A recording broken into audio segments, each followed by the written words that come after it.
mereka. Pada perlu lagi cari ujar Nabi Musa, ujar Jibril, cari ujar Tuhan. Lalu ujar Musa, kenapa ya Allah pian ampuni dosanya? Sedangkan orang kampung sakampungan benci, tetapi pian ampuni dan pian suruh ulun mengubur sebagaimana mengubur yang lainnya. Ujar Allah menjawab, ada suatu ketika Musa, ini pernah membuka kitab Taurat. Ini pernah membuka kitab Taurat, pas dibukanya halaman di situ bertulisan Muhammad, lalu ia bersolawat sekali. Sebab solawatnya itulah ujar Allah, wa ampuni segala dosa dan maksiat.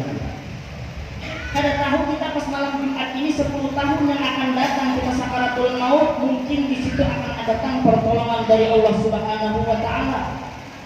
Siapa tahu 5 tahun yang akan datang kita meninggal dunia, disitulah kita dimudahkan oleh Allah meninggal dunia kita. Apalagi kan di jalan masjid kita kubur sudah buat di belakang dia itu kubur kok, ya kan? Ini menjadi pelajaran sebenarnya dasar kita. Setiap manusia pasti akan mati. Lalu apa kita mencari supaya mati kita ini husnul khatimah. Nah jadi oleh karena itu biar duduk di sini jangan kalian anggap remeh, jangan kalian anggap gampang, jangan anggap kalian biasa-biasa saja. Mungkin ini kelak akan menjadi penyelamat kita jika kita berada di akhirat. Ini orang bertakwa itu Pak Ay, dimasukkan ke dalam surganya berombongan. Allah mengatakan ujar Allah, wasiqal ladzina taqaw rabbahum ilal jannati zumara. Orang-orang yang bertakwa kepada Allah dimasukkan ke dalam surga itu berombongannya. Siapa tahu di antara kita yang berkumpul ini ternyata ada ahli surga, lalu ketemu dengan kita di akhirat, lalu dicium kita. Mang sini kita masukkan ke dalam surga. Biar ingat kita berkumpul malam Jumat di masjid, acara maulidan lampian terguring-guring lah, ya kan? Lalu pian hadir di situ kita terkumpulan, ingat dia sini, ayo kita masuk ke dalam surga. Nah jadi orang yang bertakwa itu pun kelak ini yang hadir di tempat ini bisa menolong kita masuk ke dalam surga. Nah jadi alhamdulillah yang kau hadir di tempat ini. Peringatan Maulid ini peringatan yang sangat luar biasa. Kita ini umat yang terpilih. Kita diisi nabi yang mulia, nabi yang mempunyai akhlak luar biasa. Jangankan menggambarkan nabinya ujar Habib Ali Al-Habsyi mengatakan di dalam rawi beliau, wa ala tafannuni wasfihi li wasfihi ma yabna zaman ma fihi ma lam yusab. Kumpulkan para ulama, para ahli kisah mengisahkan Nabi Muhammad, dari ulama Masrik sampai ulama Maghrib, untuk mengisahkan kisah Nabi Muhammad. Maka ujar Habib Ali sampai kiamat datang kada bakalan habis kisah mulianya Nabi Muhammad sallallahu alaihi wasallam. Jadi kita kisah Nabi ini luar biasa lah. Luar biasa. Nabi paluhnya dia harum. Paluh Nabi itu harum. Ajudan Nabi tahu ya? Ajudan Nabi namanya Abdullah bin Mas'ud. Ini ajudan Nabi, setiap Nabi dakwah ke masjid, Abdullah bin Mas'ud ini cuma ikuti sandalnya, bukan membalik sandal lagi, diikuti sandalnya sampai sandal Nabi itu di andaknya di sini sebelah kanan, di sini sebelah kiri. Jadi sambil duduk kayak kita yang mendengarkan kajian tadi. Kenapa? Karena ujar Abdullah bin Mas'ud, sandal inilah yang pernah bertemu dengan Allah Subhanahu wa taala. Kada turun aku mandak di luar, kada turun aku mandak di tanah, di bawahnya. Nah Abdullah bin Mas'ud ini orangnya halus, umur tuha tapi halus awaknya. Ujar orang bahari saya kulus subaha, ya kan? Awak halus umur tuha. Ini Abdullah bin Mas'ud halus orangnya, jadi sesambatan tubuhannya. Jadi ejekkan orang Abdullah bin Mas'ud. Tadi ingat dan tadi engkau mengejek dia hari ini, ingat di akhirat ini yang paling berat timbangan kebaikan. Paling halus awaknya tapi terkenal Abdullah bin Mas'ud ini paling harum awaknya. Paling harum awaknya Abdullah bin Mas'ud. Kenapa? Karena ujar ulama Abdullah bin Mas'ud inilah orang yang paling parah dengan Rasulullah Sallallahu Alaihi Wasallam. Sampai sahabat lain menyangka Abdullah bin Mas'ud ini keluarga Nabi, ini yang boleh masuk keluar masuk kamar Nabi. Kepercayaan Nabi sehingga badannya, pakaiannya selalu harum, ujar sahabat-sahabat yang lain. Jadi halus dijawab Allah. Tetapi tahulah dia, halus-halus ini yang membunuh dan memenggal kepalanya Abu Jahal. Halus saja orangnya, tapi mahing. Halus tapi mahing, nang memenggal kepala Abu Jahal ini. Ujar lagi, siapa nang wani membaca surah Ar-Rahman di hadapan pemuka-pemuka kafir Quraisy. Nang lain tidak ada nang waninya Abdullah bin Mas'ud nang angkat tangan ulun ya Rasulullah nang membaca. Dibacanya di hadapan Abu Jahal, Abu Lahab. Tuntung membaca bukan dapat amplop, bukan dapat terima kasih, tapi ditempeleng oleh Abu Jahal. Ditempeleng Abu Jahal, Abdullah bin Mas'ud ini, tangan Abu Jahal yang terkena tangan yang paling ganas.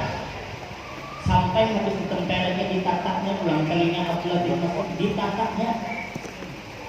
Guliklah Abdullah bin Mas'ud lapor lawan Nabi. Nah ya Rasulullah, hasil belum membaca surah Ar-Rahman di muka bubuhan Abu Jahal ini hasilnya muha hancur, telinga padat. Ya kan? Sedih Nabi melihat, datang Jibril alaihissalam, ketawa Jibril ketawa, Nabi sedih. Ujar Nabi Muhammad, kenapa yang senyum? Jibril, kenapa yang gembira? Ini sahabatku dizolimi, disakiti oleh Abu Jahal.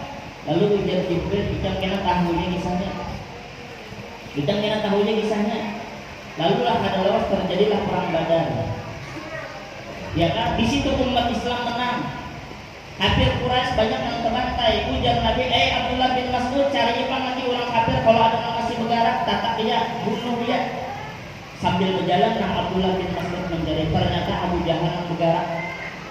Ujar Abdullah bin Mas'ud, kesempatan gue das dendam. Aku karena kau menyakiti jangan kalian gagal awak ini kesempatanku, ujar Abdullah bin Mas'ud. Lalu ditataknya bulunya Abu Jahal, diputusnya bulunya Abu Jahal, ditataknya pulang telinganya, dikaitakannya di hidung Abu Jahal, dibawanya kepalanya di hadapan Rasulullah. Ya Rasulullah, udunun bil uduni. Abu Jahal dulu menatap kepala ulun balas dia ulun tatak telinganya. Dulu Abu Jahal menatap telinga ulun tatak telinganya juga. Wa rasul ziyadah, ini bonus kepalanya ya Rasulullah. Halus saja orang, mahir tapi. Nah inilah cerita para sahabat. Harum awaknya Abdullah bin Mas'ud karena rakyat bertakai lawan Nabi. Sampai sahabat itu menanai air keringatnya Rasulullah, bicara Rasulullah tidur. Sahabat menunggu dengan mangkoknya, mudah-mudahan keringat Nabi ini duduk ditanai mereka, dipakai mereka. Hari ini ujar sahabat, kami memakai, bulan akan datang baru hilang baunya. Padahal baju ini kami bawa berperang, kami bawa ke sana kemari, tetapi baunya tetap tidak akan hilang. Inilah kita diisi Nabi Sallallahu Alaihi Wasallam. Nabi kita. Kenapa Pak? Di padang masa pun Nabi jangan mau beri syafaat, Nabi yang lain gak ada mau. Karena Pak ujar Nabi, likulli nabiyyin da'watun mustajabah. Setiap Nabi ini ujar Nabi Muhammad diisi doa mustajab.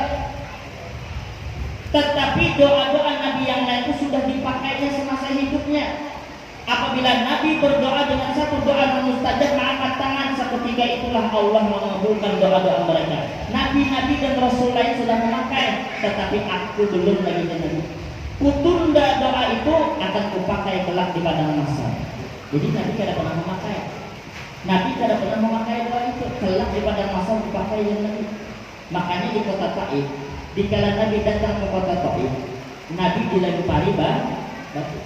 Dilempari batu. Ini nah malaikat yang ikuti gunung, Muhammad minta kepada Allah, minta supaya gunung ini dijatuhkan kepada ahli Taif supaya mereka binasa. Jangan Nabi. Lagi terus dilempari dengan batu-batuan.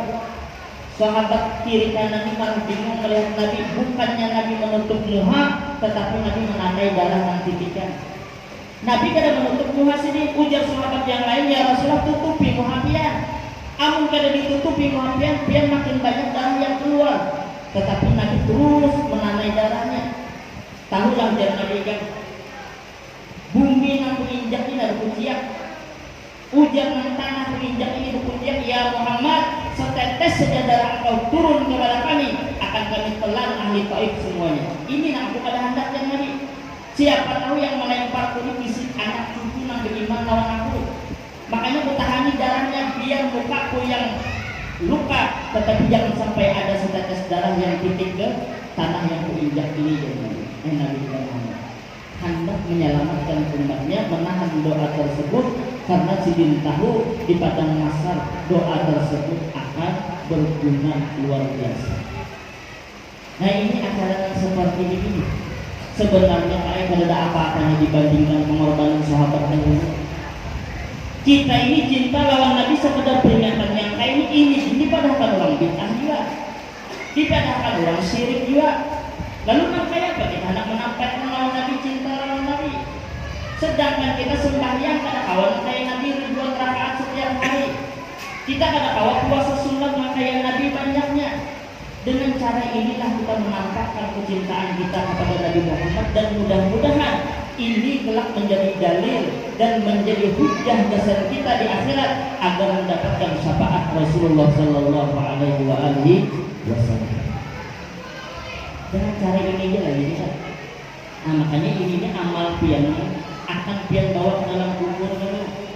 Selain mengadakan acara yang seperti ini, sedikit banyaknya baik kita harus menempati nangkaya Pak Rasulullah Sallallahu Alaihi Wasallam. Nabi itu ujar Habib Ali, la yaqulu wa la yaf'alu illa ma'rufan. Apa yang keluar dari mulut Nabi dan apa yang dilakukan Nabi semuanya kebaikan, dan yang kada baik. Nabi itu kada pernah menyambat orang, Nabi itu kada pernah menghina orang, Nabi itu kada pernah mencaci maki orang, Nabi itu kada pernah memvonis orang ini kafir, ini syirik, ini ahli neraka, kada pernah. Itulah akhlak Nabi. Ini setemat-temat syirik, setemat-temat bid'ah. Orang syirik itu kada ada tempatnya lagi di akhirat kecuali neraka. Nah, kita nak memperbuat seperti ini dipadahkan syirik kan aneh jadinya. Nah, akhlak Nabi kadang-kadang itu akhlak Nabi apa yang keluar dari mulut beliau semuanya kebaikan. Nah, kita harus kawal juga tempati, jangan ketujuh menyambat orang, jangan ketujuh menggibah orang, jangan ketujuh mencaci maki orang. Ya kan? Jangan. Bahkan orang tersebut ahli maksiat, jadi menurut ahli sufi jangan, tidak boleh kita benci dengan orangnya, bencilah dengan maksiatnya. Kan kayak itu ahli sufi yang pelajari. Lawan maksiatnya kita boleh benci, tapi lawan orangnya jangan. Kita kada tahu kita ini mati mulia kan? Siapa tahu kita bertaubat mati dalam keadaan taubat, ini orang luar biasa ketimbang kita. Belum tentu mati kita ini baik. Dulu pernah kan seorang ulama, seorang aulia Allah, ini diberikan oleh Allah kasar. Kalau melihat apa yang ada kalau kita lihat, sedangkan ini hanya seorang murid saja. Jadi hebatnya lah seorang wali. Jadi sidin ini kawan melihat di dahi orang, oh ini syakiyun, oh ini ahli neraka, ini ahli surga, tahunya. Oh piani jelek ahli neraka, oh piani ahli surga, tahunya. Saking hebatnya seorang murid tadi, kawan membaca di dahi-dahi kita ini orang surga, orang neraka, hebatnya. Nah, pada suatu ketika nang murid tadi belajar lawan sang guru, murid nang hebat tadi nih belajar lawan gurunya, ternyata dia takjubnya di dahi gurunya itu bertulisan ahli neraka, gurunya bertulisan ahli neraka. Saking hebatnya kawan membaca di dahi gurunya tuh orang ahli neraka. Lalu setelah belajar hari itu, bulik punya ke rumah bingung, hendak belajar dia guru ahli neraka, hendak ambil belajar ilmu yang sedikit ini ku dapat dari sini. Bingung sampai sedikit 3 bulan kada turun lagi tadi. Bingung. Lalu guru tadi mendatangi ke rumah. Kenapa kamu kadang ngaji lagi di sini? Ada yang salah karena aku sampai angkat dan dua. Ya kan ulun pada ada kesibukan. Oh, kadang mungkin dia guru ikam ini hobi lawan ilmu. Ikam ini suka menuntut ilmu dan ikam suka lawan ilmu agama. Kadang mungkin dia guru aku pada percaya. Akhirnya nyawa berterus terang. Maaf guru lah. 3 bulan sebelum bulan terakhir belajar lawan dia. ulun melihat di demikian dengan dia itu ahli neraka. Ini orang mukmin dia itu ahli neraka.